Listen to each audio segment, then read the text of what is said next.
All right, guys. So today we have a special treat. This has been one in the making for a while, and we finally coordinated schedules. But I have the national sales trainer, the co-founder of Sales Solves Everything, Mar'Sue Haffner, on the phone today.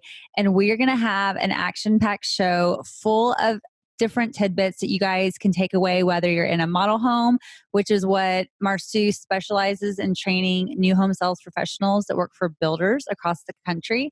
So we were so excited to see you today and to talk to you, Mar'Sue. So welcome to the show. Thank you. I'm excited to be here.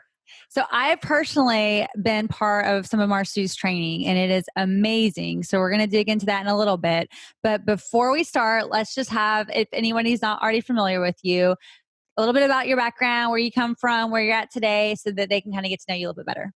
Okay. I am a trained school teacher, basically. I taught French and math.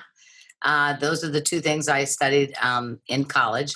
And so I taught for 2 years and couldn't make any money. So I was recruited. What do you mean? I made $7,000. I mean, my gosh, that was big money back then, right? So I was recruited to sell encyclopedias one summer. A lot of the teachers did that this summer. I made more money that one summer than I did the whole year teaching. I still went back because I love to teach. And then I finally ended up going with World Book Encyclopedias for 8 years. And then I was the daughter of the president of World Book Encyclopedias bought the first home from the builder that I ended up going to work for. So I kind of got an introduction. And so they hired me as a hostess. Because here I was making all this money at World Book, right? But they didn't want to gamble their company on an encyclopedia salesman. Yeah. So they hired me as a hostess, and within weeks the salesman left and they had to put me in place. And, then I worked my way up and was sales manager, vice president of sales and marketing. I was there for 20 years, 19 and a half, 20 years. So that's awesome. So basically you've woven in your education into this career. I love to teach. I mean, that really is my passion. I love to sell at first, and then I love to teach people how to sell. It's so exciting when people share what they're making, number one, how many families they're helping, and that gives me great joy. The other day, I had a builder call me and say, Mar'Sue, go out with this guy. He's working with multicultural buyers, and he's having a hard time. Yeah. So I took I took some food with me, and we sat down and visited. And after that, I called the company, said, you can go back. We'll pay you to go back. So I call him. He goes, I sold 5 last weekend. And he had hardly sold any. So, I mean, that's exciting to me. Right. To take your information you have and share it. So. Well, and I think it really shows that sales is a skill. It's a skill-based profession, right? It's not just luck. It's not just happenstance. I mean, sometimes you can be in a great neighborhood that you can be an order taker, if you will, but it is a skill-based profession. Yeah. No, I coached a gal she's in Florida. She called me and, I said, I'll help you. She hadn't sold hardly anything in like months. And I was surprised the company still had her on, right? So we started coaching and she started selling 4 a month, 5 a month, 7 a month. It's unbelievable numbers, unbelievable. And so that gives me great joy. And now she's like, oh my gosh, we've got all these customers and we're not getting them built fast enough, So it tilts the other way. So it's very exciting to help people. So is there a particular pattern that you see when you are working with sales counselors that are either new to the business or maybe they're in a rut and they're just it's not clicking and you go in and start coaching them? Is there something that is common that you're uncovering that you're seeing? A lot of times there's no connection. Okay. We're trying to go through a routine and feel like we have to sell a certain way, but the whole key in anything, the whole key is personal, right? Yeah. So you have to be able to get a connection.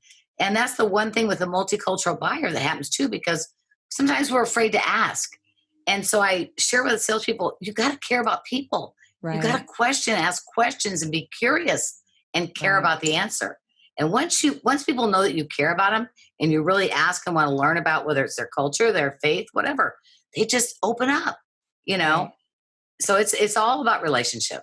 Well, that leads us into today's main topic, which is, and I nerd out on it, it's the personalities. And it's selling to different personality types. It's recognizing that there are different personality types and there are different ways, I guess you could say tactics, but just really different ways that people connect and communicate, and kind of picking up on that and up-leveling your skills as a sales professional. And I know you're an expert in that. And that was one of the things I wanted to highlight on the show today was the personality types and how to uncover maybe what somebody is based on how they do certain things. And I won't steal your thunder. I want you to share kind of some of the ways that you can uncover that.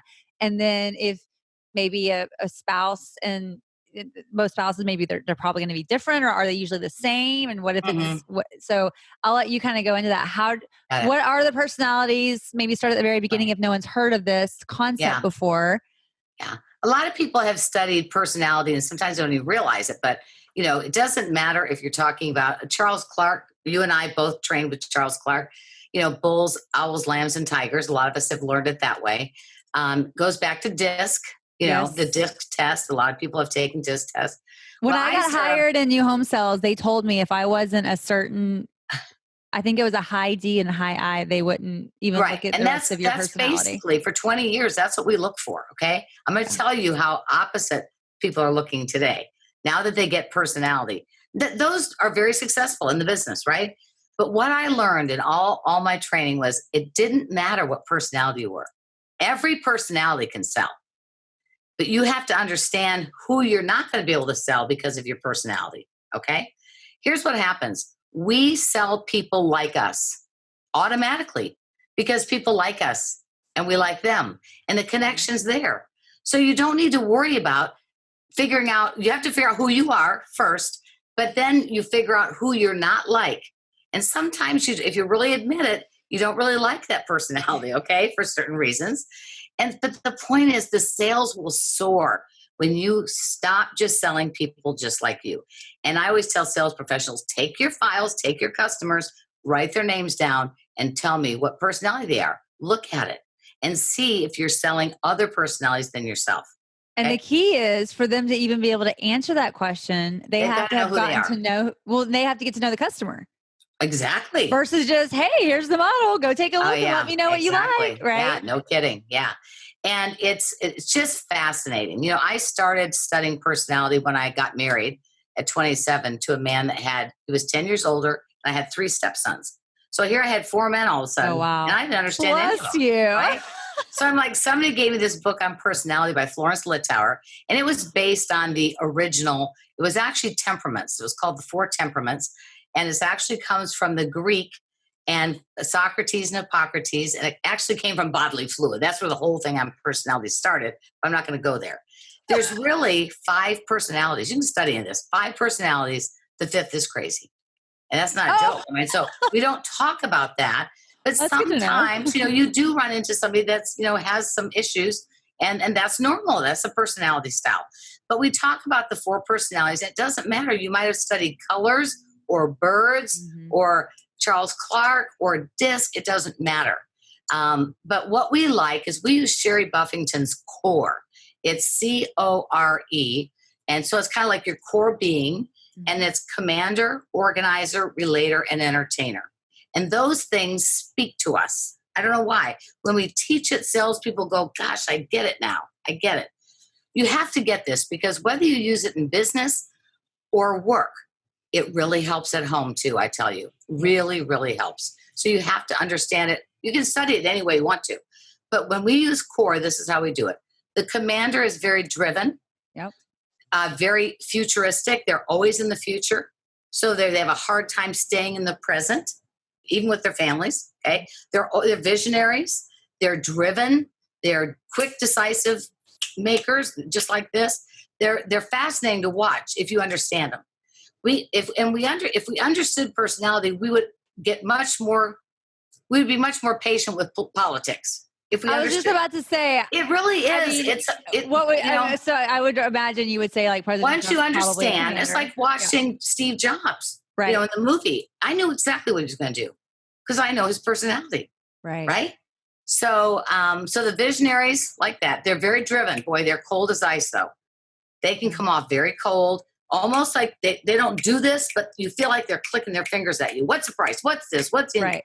That's how they talk to you, right? Right. And then you have the commander. The organizer is very methodical, very detailed, very put together. If I could see you stand up, I could see your organizer in you. because you would be all very put together. Lipstick matches the shirt, matches the hair, and all the way down, right? Yeah. The organizer is very detailed and methodical. They want all the facts. They study, they research everything. They correct you. This is how you know you have an organizer. You say something and they correct you. I mean, Melanie corrects me all the time. She's the organizer in here, right? I don't get offended because I know who she is, right?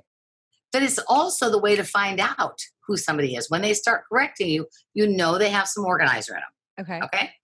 So you have that person, the organizer, and then you have that's the person you're going to sell with.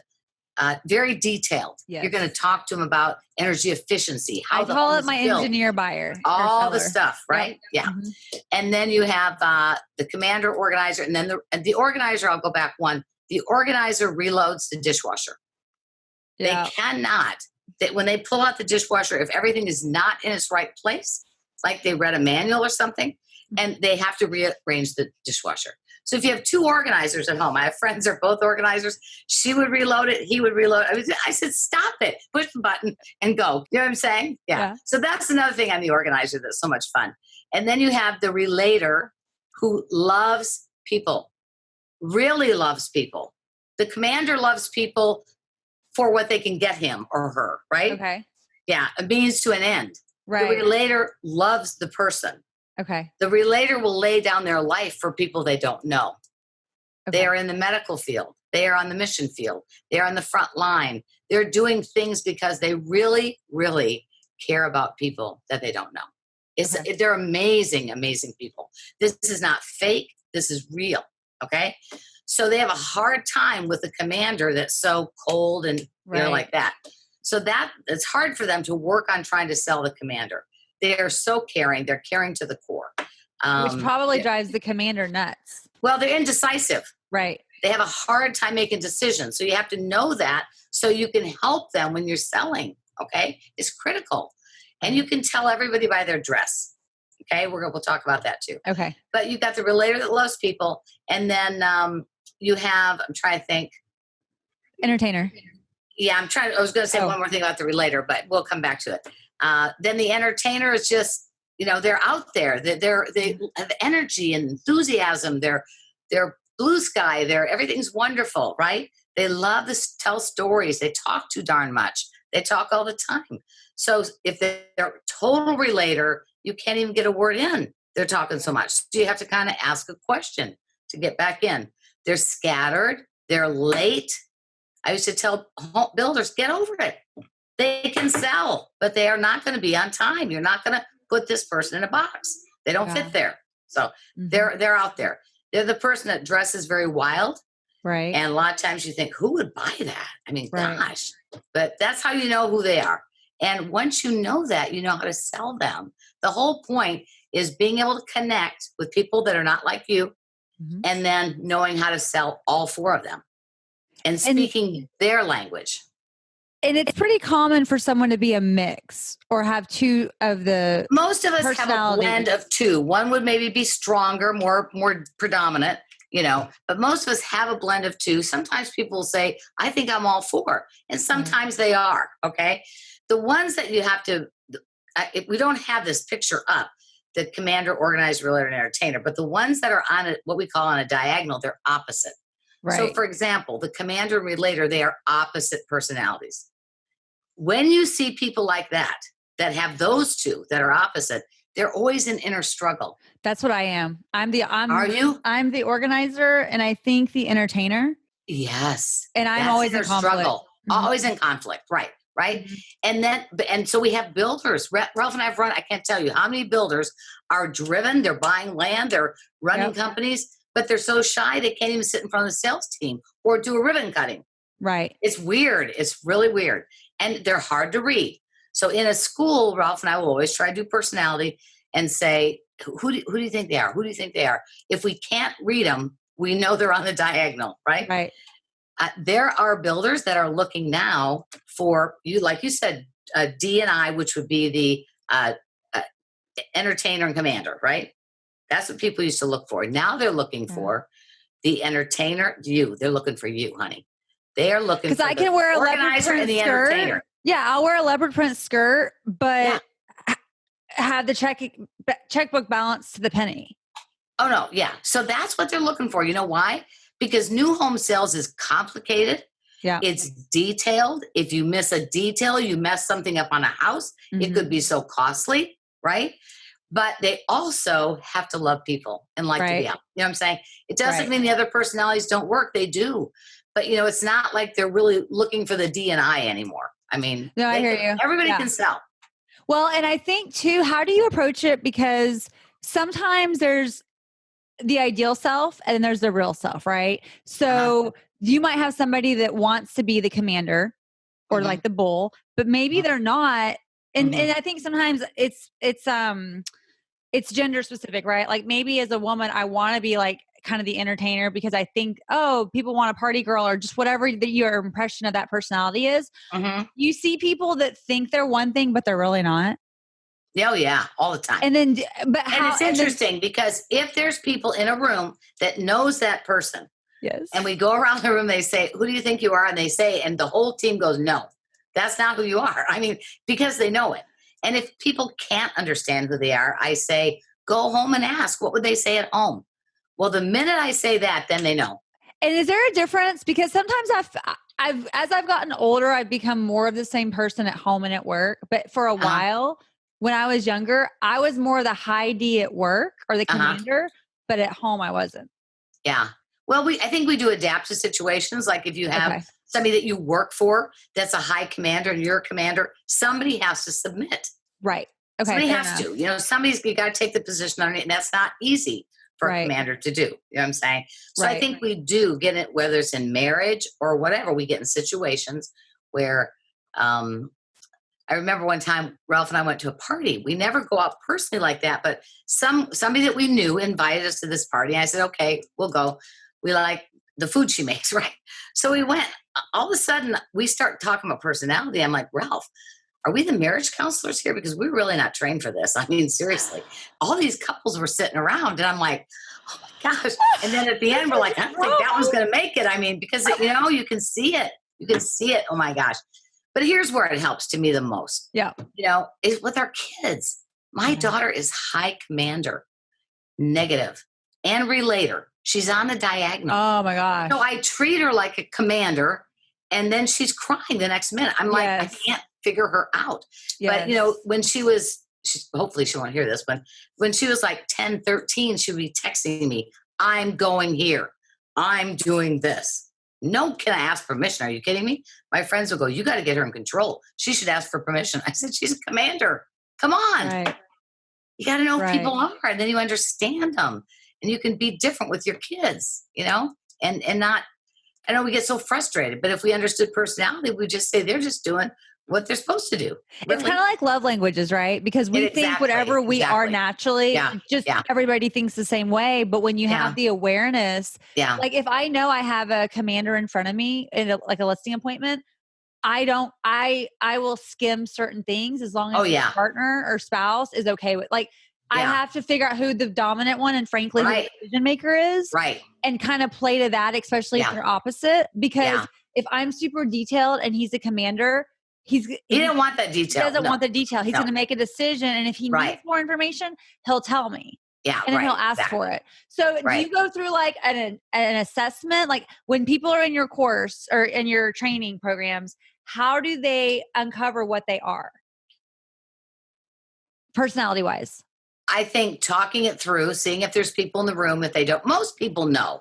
There's a few that don't know. And a lot of times are on the diagonal. Okay. I mean, Ralph and I can pretty much tell you. Let me tell you how you tell a customer, because that might help you. Yeah. Okay. When the commander comes in, they come in. You cannot judge them by their dress because they dress however they darn well please. And they don't care what you think. Okay. They're not coming in to get they don't care what you think. No accolades. They don't need it. Right. They dress however they want. You can't judge that, but you can judge them how they're fast paced, how they talk to you. They want quick answers, and the handshake is firm as heck. I interviewed a gal the other day. Oh my gosh, high commander. I knew it right away. Right. So the handshake tells you, and we, you know, a lot of new home sales professionals, we ask people to register, some in the beginning, some in the middle, some later on. But when you ask a commander to register, they're not going to fill that card out. You are lucky if you get a name and a phone number, a name and an email. Yeah. Sorry, I'm having trouble with these things. No, you're fine. They're fun, aren't they? These earbuds. Yeah. So, so that one is very interesting. You just pick up the card and say, thank you so much. You fill it out yourself. You don't ask for any more. That's all they're going to give you right then. Right. But you can win the commander. You can win the commander if you're fast, if you're knowledgeable, if you're quick, if you read her, you know what I'm saying? Yep. It's fun to watch movies because if you watch movies, you can see like Sandra Bullock in The Proposal. What was she? Commander. Positive or negative? Negative. Right? Everybody. When you say positive or negative, what does that mean? Well, what tendencies? Do they tend to be a more negative or positive commander? Okay. Yeah. Okay. You have the same traits. Got it. But the reason we like the core is it gets much deeper into what do you see in a negative commander or a positive commander. Got it. See, we don't tell people that. People will usually say, oh, I tend to go negative. Right. Or I'm positive. You can tell, right? And so, but it's for our own understanding. Okay. So we can get better at that and work on that. Got it. Yeah. So we like it because of the positive and negative. And I think DISC has gone to that as well, on the positive and negative. The big test today is the Enneagram. That is what everybody's studying. Yes. Our gal in our office, Melanie, studied it, but for weeks and weeks. See, this is a quick. You can teach complicated. This quick. Like, I don't remember what I am on the Enneagram. I can't remember if I'm a 3 or whatever, but I liked going through the process, but it was more complicated on figuring out what you were, I felt like. Yeah, I'd love to study it, but Melanie came back and said, here's who you are. I read it and I said, oh my, that's exactly who I am. So to me, it's fascinating, Yes. It really is. Then the organizer, when they come in, they're very put together. You can tell the organizer, male, female, doesn't matter, matchy, just very coordinated, okay? So you pretty much have that down. They're very specific. They have distance. They don't want to get close to you. And if we ever go back to shaking again, this is fascinating because the organizer, not realizing it, will shake your hand and kind of cup it. I'm doing that in case you put this camera on or something. I don't remember. They'll cup it because they don't want to touch your hands because of germs. Oh, interesting. And this is way before COVID. You know what I'm saying? Yeah. So they'll either cup their hand or they'll hold your hand out at a distance. Okay. Because they don't know you and they don't trust you. So there's a lot said in that handshake, but it also tells you this is an organizer. And in order to help them on their agenda, I have to be able to speak their language, be detailed, tell them how it's built, that kind of thing, right? When you ask them to register, they will fill the entire card out. So you do not need to interrupt them. And you'll be able to read it. They have excellent penmanship. It's amazing. It's like they all went to architecture school. But everything will be filled out. Okay. So that's how you know you have an organizer. It's all about connecting and selling them, helping them. And then relator, very interesting. Relator's fascinating. The relator's the one that might ring the bell and stand outside. And wait for you. Right? And salespeople, I've heard it. They go, what the heck? Don't they know? Why are they ringing the bell? What you should be saying, wow, it's a relator. I'm going to approach gently and I'm just going to be calm and careful and help them.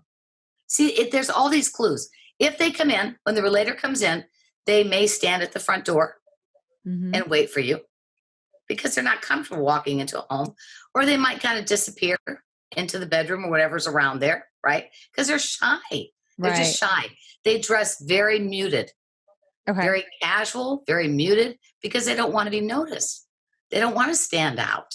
They care about people. They don't care about, you know what I'm saying? Right. They don't care about themselves. But so if you know that, you don't sit and try to close them. Oh, look at this elevation. This is the best. Everybody's going to notice you in your house. Right. They don't want that elevation. What they're looking for at all. Do you see what I'm saying? Yep. So once you understand personality, you really can help them on their agenda. And once you start speaking someone's language, just like the love languages, it works. You can help them much better. Yeah. Let me see. The relator's handshake is very soft. They would prefer to hug. And if what about male? If males shake your hand, is it the same way? Is it same way? Unless they have practiced being stronger. Somebody's trained them, whatever. But you still can tell. They cannot ever get that handshake of the commander down. Because these aren't gender specific. These are gender neutral. No, right. That's why I want to point out that too. Because, in your mind, you might think, oh, commander is definitely a male and a relator may be female. Not. And that's not the case at all. You start watching movies and you will see these personalities. Right. You think of the top shows on TV that have run forever, whether it be MASH, Friends, Golden Girls, all of them. They all have the personalities are very distinct. Okay. And so everybody's connecting. Do you see what I'm saying? That's a good, We're connecting with the people like us. Right. The other thing I was to share about the relator is we did colors, handshake. If you really pay attention to the relator and you look at their eyes and they go to shake hands, you can see it in them. They want to hug. You can see it. And if they start, just hug them. Who cares? That's what they like. Okay. Okay. And it may be later, but I'm telling you, they are not comfortable with this handshake thing anyway. They'd rather hug you. And then you have the entertainer who's wild and colorful. You can tell them right when they walk in the door. They're scattered. They go here, they go there. You ask them to register. They can't focus because there's too many lines and bubbles on that page. They can't do it. So you just say, thank you, pick it up and fill it out yourself because they just can't. It's like they can't fit their big personality into your little card. They just don't fit there, Right. It's fascinating. But when you have an entertainer, you're going to sell the beauty of the home. Look up. I mean, my gosh, look at this incredible architecture, how beautiful it is, how you're going to feel every day when you come to this beautiful kitchen and they touch things. So you touch the countertops, you open the cabinets, you let them feel it. You give them permission to feel that home. It's a totally different sale than the. So like if I'm thinking like commander, I would think, and when I say this word, I don't think it's a bad word, but some people do, like ego. Like you're kind of selling ego probably to the commander or like. Yeah. Because I've arrived. They can. Oh, you don't have to say, oh, have you met with a lender? And no. Get it. You don't ask. No, exactly. And then the organizer, it would be more like you said, the energy efficiency, more of the features, the details. How it's built. Yeah. The warranties, all of that's very, very important. The relator would that be more about how it feels like? It's going to be a feeling, but it's also going to be, remember people. Yes. This is where the family can come together and you guys, so you ask a lot about the family. Okay. Family can come together. You guys can have Thanksgiving here. Can you imagine being here? The more emotional self. It's very emotional, emotional, but it includes people. Right. The entertainer's emotional for themselves, how it will make them feel. Yes. Okay. But the relator's, how is it going to make, the whole family feel or whoever their people are around them. Right. It's all about somebody else. Yep. Okay. And then what happens? Thing I forgot to mention, the relator who's so gentle that, they have a hard time making decisions. Yeah. They just listen and they care and they can be walked on because they're so gentle. But they do snap. And that freaks you out because they're so calm, but sometimes they just snap at you and they sound like a commander, but what happens later is they call you and apologize because it's not, it just makes them feel so awful that they do that. Yeah. So what happens when you have, like if you're working with a couple and maybe one of them is a commander and one of them is a relator, or, I mean, you can tell they're different. How do you navigate that as a sales professional? You have to be able to use both languages. You do. You have to be able to speak very quickly to the commander, but you have to also give some feely things and emotional things for that customer. You have to watch people because I'm telling you, couples together, it's not easy sometimes, right? Right. But you've got to go with the one that you feel is a decision maker, but you still have to treat both the same, just treat them differently. And then how does this also work with it? A lot of sales offices are partnered up, right? They may have sales partners. How will this help sales professionals maybe with their partner situation or even managers? Well, especially, I mean, we would always sit down because at the end, I mean, we had 45 neighborhoods at 100 salespeople, right? Right. We are constantly, okay, would this one be better with this partner? We are trying to match the personalities, or at least you could put a relator in because they'll get along with anybody. And they'll acquiesce. Okay. It's hard to put two commanders together. Yes. It's hard to put anybody with a commander actually, but unless they trust them, if they trust them and they can both, do things for each other, commanders like commanders because they're like them. Right. But when it comes to this business, sometimes they want it all. Right. It's for them. It's all about them. So, what else? Let's see. The other thing was what were we talking about? Partners. Oh gosh. Yeah. Because partners. if you have two entertainers, I bet paperwork never gets done or light bulbs don't get changed out because they're focusing on other things. Yeah. An entertainer almost needs an assistant. Right. And a lot of times when sales professionals are making good money, I suggest that they get someone to help them. Okay. You know, whether it's at home, if the company doesn't allow that, but they really do need help with a lot of those things. They cannot focus. And this is a very detailed business, right? No, it's very detailed. But we learn to be detailed. As an entertainer, you learn to be detailed for the business. Yeah. Matching partners is an art form. I mean, seriously, because when you get the right combination, two people in an office, anything can happen, right? Because then you're really helping all the customers on their agenda, both of you. I mean, it's fabulous when you get it right. It's not easy to get right, though. Right. So talk to me a little bit about what we're seeing with just technology in general, not necessarily just with COVID, but with technology in general and sales professions. We've seen a lot of automation trying to get rid of the salesperson, not in home sales, but in other industries. Sure. I have my thoughts on it, but I'm curious to hear yours. Do you ever think the salesperson will be replaced by a computer, a kiosk, or anything like that? You know, I do ask that. And it was interesting because you look at builders' websites and they got on board quick. They really did. They said, we'll meet you virtually, we'll meet you in person. I mean, we're social distancing. They really did take this to heart, right?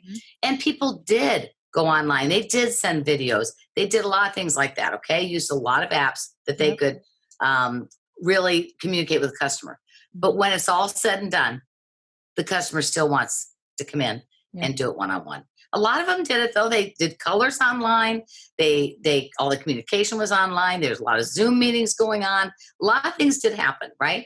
We're all Zoomed out, and I'm still training on Zoom, and but that's where we are. But really, the customers are buying in person now. However, I will tell you, I was on with a builder that sells to a lot of military that are out of the country. Yep. You know what I'm saying? They are buying online. They will buy sight unseen. A lot of people will. Yeah. I've had investors buy sight unseen. Right. But in a lot of the on-site counselors, what do we call them?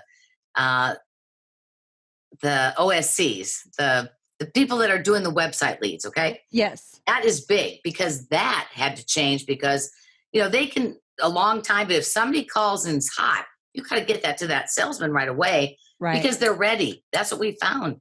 I mean, who would have guessed that with all this going on, this would be the best market I've ever seen across the country in my lifetime, right? I know. It's incredible. And it didn't matter what price range. Right. And so, you need to get connected with a salesman unless the OSC can write a contract right there because people were ready. Right. See, the difference today is that a lot of times when I was selling, when people would come out, they were just getting started. And so they would go to 15 to 17 models. It doesn't happen that way. Right. They are a be back. They've already been to your website. Yeah. What I tell my sellers is the first time someone's in your home, it's second first showing because they've already seen you online and they've studied it. Trust me. Yeah. When they come there, they have interest in something. Right. And the key is to ask them, have they seen your website? Yes. What did they like? Did they find a home they liked? If they did, ask them what floor plan. I mean, you can get so far down the process, right? Right. And get their agenda. Well, and I think that to your point about them already checking you out online, that's why it's so important to have the skills in the sales office because it's not like just greeting them and, oh, is it your first visit out? Where it's not that conversation anymore. It's a totally different conversation that you've got to have to convert that sale because they're further down the path. They're further down. Yep. They know so much more because we have our information out there. Right. And they can shop and study it and see it. Do I think we'll be replaced? Gosh, I hope not. I sure love to sell. You know what I'm saying? Right. But I'm sure more people will buy online. They will. Right. Buy it and then come see it. The Matterports are fantastic. My gosh. I mean, you can literally walk through a whole home and see it. Yeah. And I'm a visual, so I love that kind of stuff, right? Yeah. So there's great technology out there. And, some people like it, some don't. There's certain things. Here's, if I could say one thing to help people, really. This is very important. This is near and dear to my heart. It has nothing to do with personality, I don't think. But when as a realtor, as an agent, right? Here's what happens. I love it when I look up a house and it's 25 pictures. Yes. I love pictures because visual, I can buy the house like that, right? Right. But I know that I have to go through 24 that I don't care about to see the last one, which is the outside. Okay. See, people do this. Half the people live inside, half of them live outside. Yep. We never asked that question. I did this one time. I was training this guy recently in a model home. I said, watch this. We had rapport, right? We had rapport. I said, you'll be fine. Half the people live inside, half live outside. Guess what happened? He immediately went to the back porch. And she immediately he said, I live outside. She said, I live inside. She went to the family room. It was amazing. If we know where they live, right? Right. See, the thing is we take these pictures, but we forget the outside. Right. Look at Facebook. I mean, view from my window. If you're not on that, you should be. My gosh, people from all over the world share their view. And guess what? It's all about the feeling. It's all about the outside. Yeah. And they get it. That's something we really, really need to work on and understand. So. Well, I want to talk about your book. Okay, great. So my book is a long time coming. It's called Rise, Shine, and Sell. I didn't realize I wore the exact same thing today. But anyway, yeah, Rise, Shine, and Sell. It came out a few months ago, and it's all about new home sales. It's Rise, Shine, and Sell, a blueprint to new home sales success. So I walk through, I did it for the sales professionals I've trained in my lifetime and dedicated it to them. But for all the new ones that I haven't met yet, they could literally sit down and read, and they want me to do it audio. I've got to do the audio, but anyway, the audio book. But that they could sit down and read it and know how to sell. Yeah. It took me a long time. I started this in 2011 when I was traveling with my daughter, and it's a hard process to get a book done, but I had good friends push me. So I was in the sales office back from 05 to 08. And what's crazy is as much as technology has changed other industries, it really hasn't changed the new home sales profession. It's a hard industry. Right? I'm telling you, whether it comes from, the apps and things we're using for the construction and how we build them and how we order the supplies. And it is an industry that is slow to adapt, slow to adapt. Same with, I can't tell you how many companies still struggle with the CRM, They do, and it's not linked to their contract process, and you're like, yes, they've spent millions trying to incorporate it for their own companies, right? And then they got to train it, and still, we've got to get this down. We had a guy come speak at one of our epic events, and he's a sales manager with Toll out in California. He did 100 million,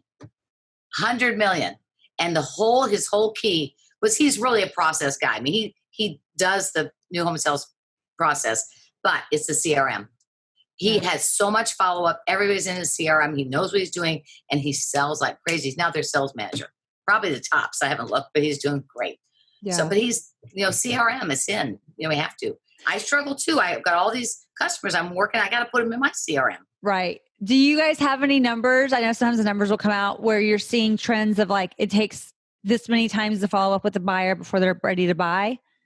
Well, how many times do you have to follow up? No, but Ralph has his statistics on, how many appointments it takes to make a sale. Okay. He calls that Fahrenheit 851. He's taught that all over the country.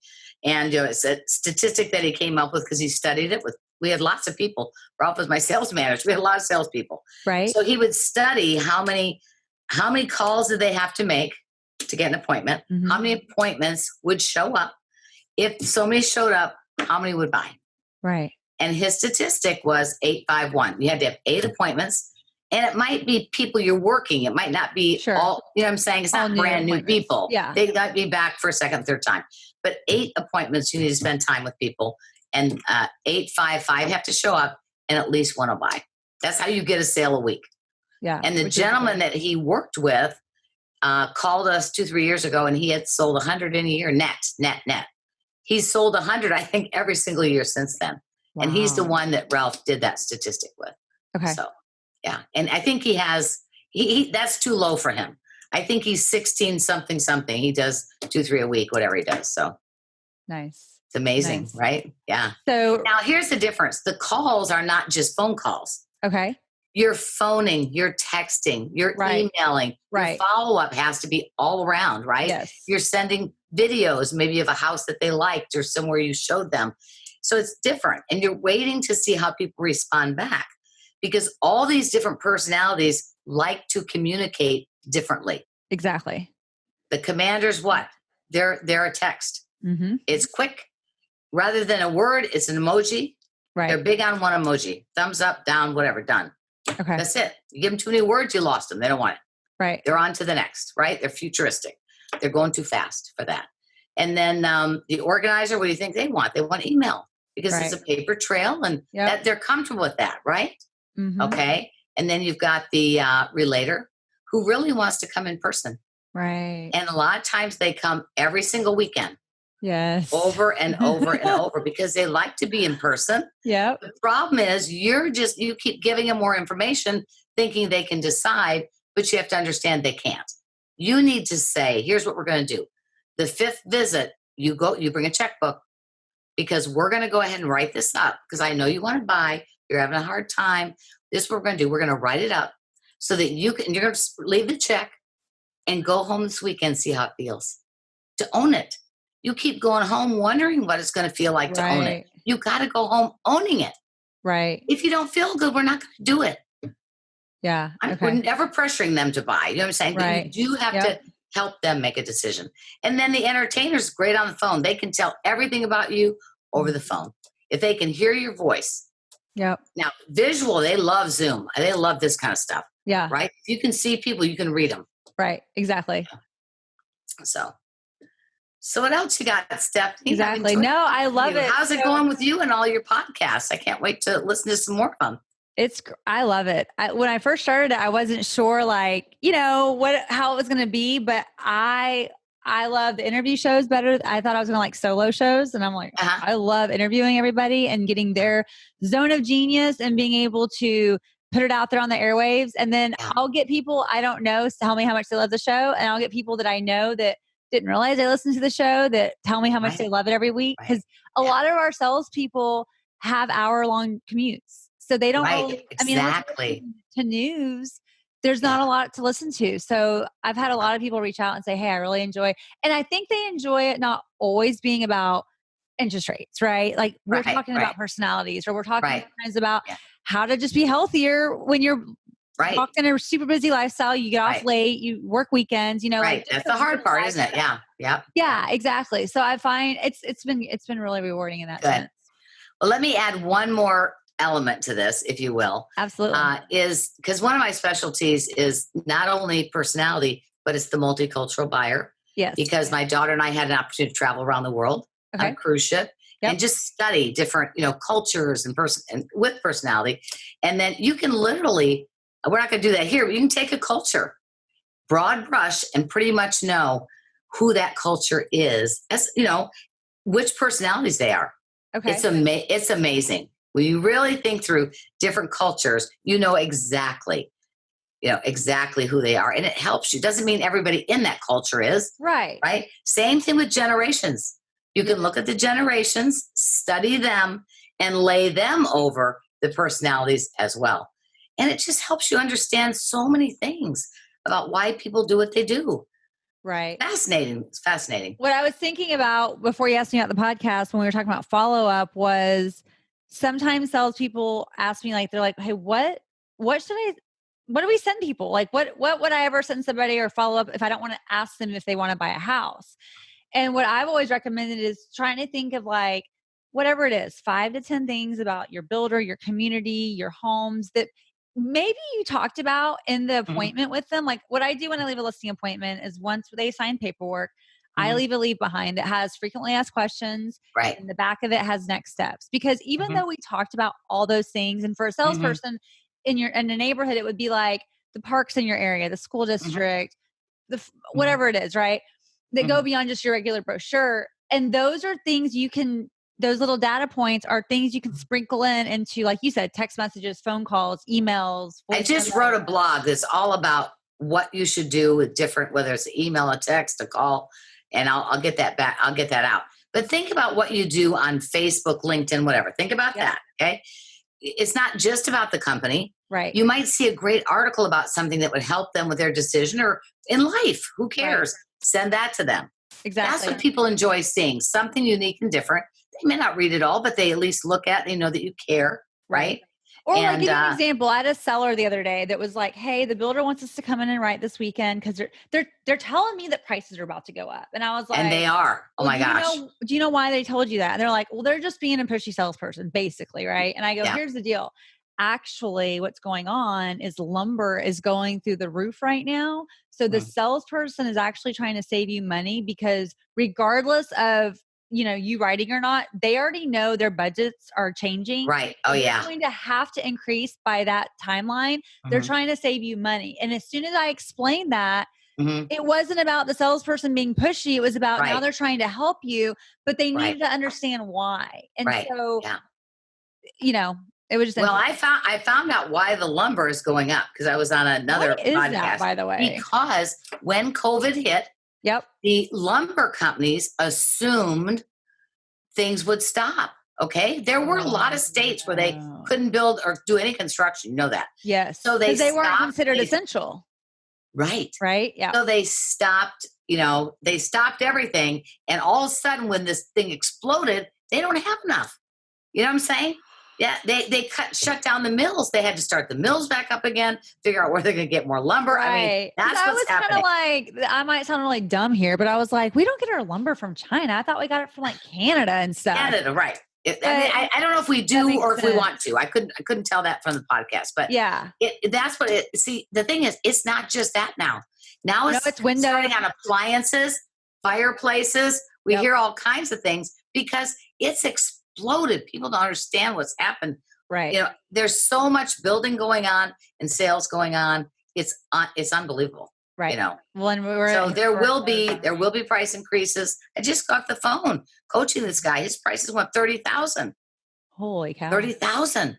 Wow. So you know what I'm saying? I mean, that's scary, but that's as things go up, they're gonna have to go up. So as a customer, don't feel pressured. If you want to buy, get out and do it because you don't want to have to pay all of these extra prices. And they are all going, I'm telling you, builders everywhere.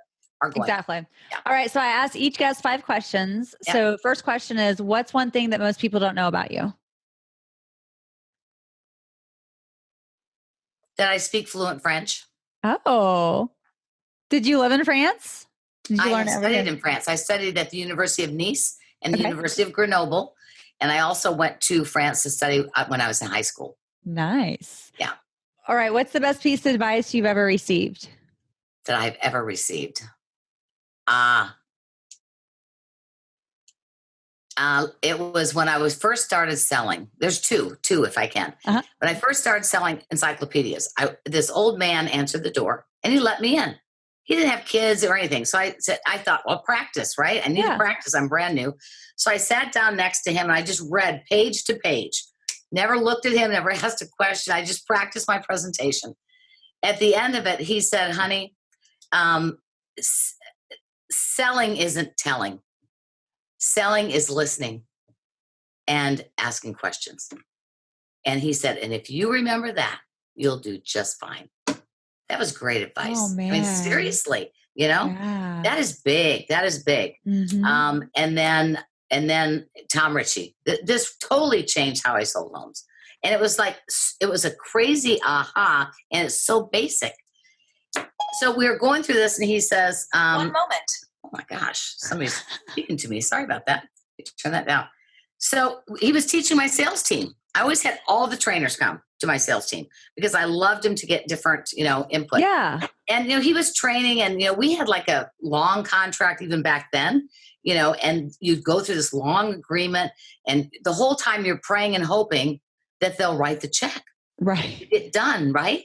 It was stressful. My gosh. He says, get the check first.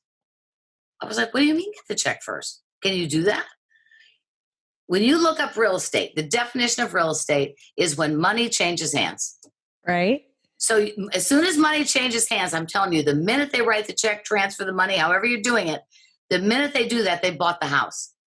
The paperwork doesn't. Then the paperwork is, let's be sure we know we're doing it together, blah, blah, blah. But this whole going through an agreement, wondering if they're ever going to do it, No, get the check first. The minute they give you money, really, they have emotionally and mentally purchased. Yep. So. Yep. All right. Well, you may say that then for this is question 2B. What piece of advice do you want to give the audience today? This is what's changed today, if I could. Yeah. And this was hard for me. I have worked on this because in my younger years, I was a high commander. Ralph said I was just like this all the time. Right. And, so I was high commander, and I didn't really care about people. Really. I dated guys that cared about people, and they would ask all these questions and get to know everybody. I'm like, why? We're never going to see these people again. Right. Right. So the market has changed. People are different. They're educated. They just really want to know you care because we're so, look at us. We're on our phones 24/7, right? Right. And so, what I learned is you've got to care about people, really care. And so I set out to really practice caring. Okay. Yep. So I've told teams many Ubers, and I go in the Uber and I put my phone down. Usually I go in there, I don't even talk to them, right? Yep. Click, jump out. No, I go in and I start asking questions. And people are amazing. Their stories are amazing. Gosh, and I work on this. I really care about them now. I want to know these stories, and I can tell them.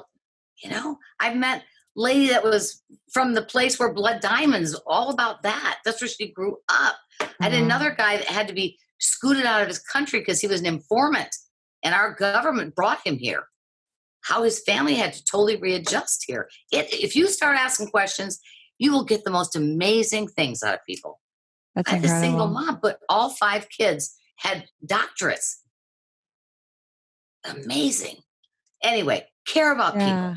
No, put yourself aside. It doesn't matter, just care. Just care and be curious and ask questions, and they will be so ingratiated to you. And that's what they came in for anyway, right? Right. You can help them. Right. All right. Number 3, what's one of your favorite books or the one that's had the greatest impact on you? The greatest impact. I mean, I have to say the Bible. So, I know people would say that, but today I think I would say that. Yeah. Today I would say that. Yeah. I may not say that other times, but today I will say that. Yeah.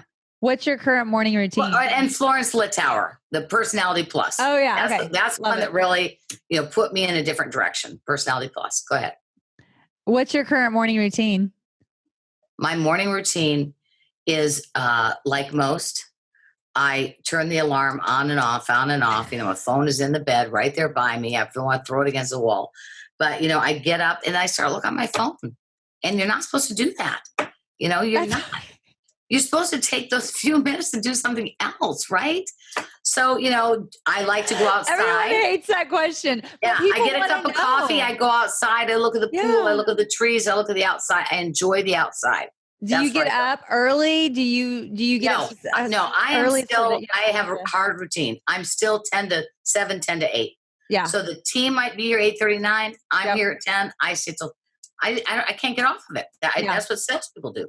It's always had their schedule. That's kind of how hard for me to adjust. Yeah. Agreed. I try to do 5 or 6 a.m., but it's I want to.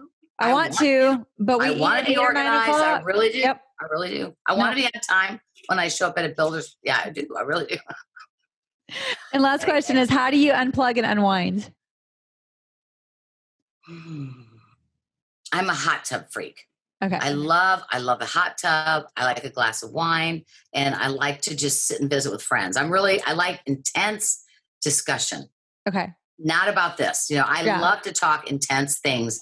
Most of the topics, none of us are allowed to talk about anymore, right? Because everybody's fighting. But those are the topics I love. Those challenge my mind. They challenge my thoughts. Used to be that we could talk like that, right? And we could learn from each other, and we weren't so angry, right? Yes. That we could really learn. I mean, that's what I loved. I love deep, intense, whether it's spiritual or political. My 2 favorite topics. What can I say? Love it. Yeah. Awesome, girl. Well, tell us how we can follow you. If a builder is listening and wants to get a hold of you for any coaching or training, how can people get a hold of you and follow you? They can get hold of me I'm on Facebook. I'm on LinkedIn. I'm on Instagram. my phone number. I don't mind giving my phone number out. I don't know if you do that. Yeah. 972-989-2737. You can text me. You can email me at marsue@salessolveeverything.com. And I would love to. What are your Instagram handles? What is your Instagram handle? I have no idea. I looked it up and I sent it to you. I thought, I said to everybody, I gotta change these. My gosh. I'll link it in the show notes. I gotta fix this. Yeah. All right, girl. Anything? Oh, and your book. Tell us the title of your book again if people want to get a hold of it. It's called Rise, Shine, and Sell. It's on Amazon. And you can get a blueprint to new home sales success. Perfect. Thanks. Love it. Thanks. Enjoyed being with you. Thank you so much for being on the show. You're doing great. Thank you so much, Stephanie. We love what you do. Love to follow you. It's so much fun.